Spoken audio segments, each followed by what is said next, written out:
Hey everyone, Sound 2024 বৰ্ষটো পাৰ হৈ এটা নতুন বছৰে ভৰি দিলেহি।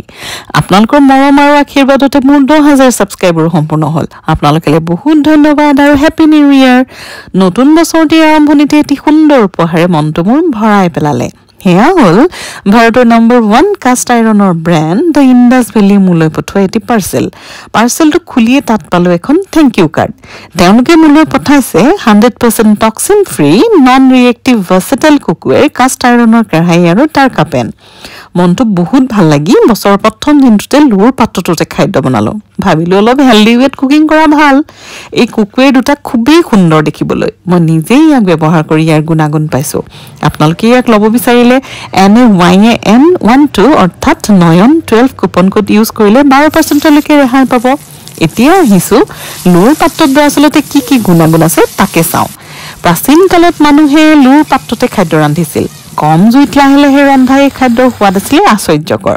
কিন্তু সময়ৰ পৰিৱৰ্তনৰ সৈতে লোৰ পাত্ৰবোৰৰ ঠাই ষ্টিলে লয়। কিন্তু লোৰ পাত্ৰত তৈয়াৰ কৰা খাদ্যৰ উপকাৰিতা কিমান তাক আমি ভাষাৰে প্ৰকাশ কৰিব নোৱাৰিম। লোৰ পাত্ৰত ৰন্ধা খাদ্য কেৱল স্বাস্থ্যকৰেই নহয়, ইয়াৰ খাদ্যৰ সোৱাদো হৈছে অপূৰ্ব। লোৰ পাত্ৰত ৰন্ধা খাদ্যত আইৰণ, ফছফৰাছ, কেলছিয়াম আৰু মেগনেছিয়াম প্ৰচুৰ পৰিমাণে পোৱা যায়, যি আমাৰ শৰীৰৰ বাবে খুবেই উপকাৰী। লোৰ পাত্ৰত ৰন্ধন প্ৰণালীত কম পৰিমাণে তেল ব্যৱহাৰ কৰা হয়, কাৰণ এই প্ৰক্ৰিয়া খুবেই ধীৰে দীঘলীয়া সময়ৰ বাবে হয়, যাৰ বাবে বেছি পৰিমাণে তেলৰ প্ৰয়োজন নহয়। যেহেতু তেল বেছি ব্যৱহাৰ কৰা নহয়, তাৰ মানেটো হ'ল ই আমাৰ হৃদয় অৰ্থাৎ হাৰ্টৰ বাবে খুবেই ভাল।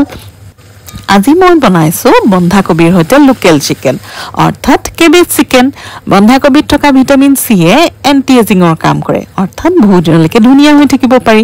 ইয়াত থকা সালফোফেৰাফেনে বিভিন্ন প্ৰকাৰৰ কৰ্কট ৰোগ মানে কেঞ্চাৰ যেনে ইছ'ফেগাল, পেনক্ৰিয়েটিক আৰু প্ৰষ্টেট কেঞ্চাৰ হোৱাত বাধা দিয়াত সহায় কৰে। বন্ধাকবিয়ে মানৱ শৰীৰৰ অপ্ৰয়োজনীয় ওজন বৃদ্ধি প্ৰতিহত কৰে অৰ্থাৎ বাধা দিয়ে।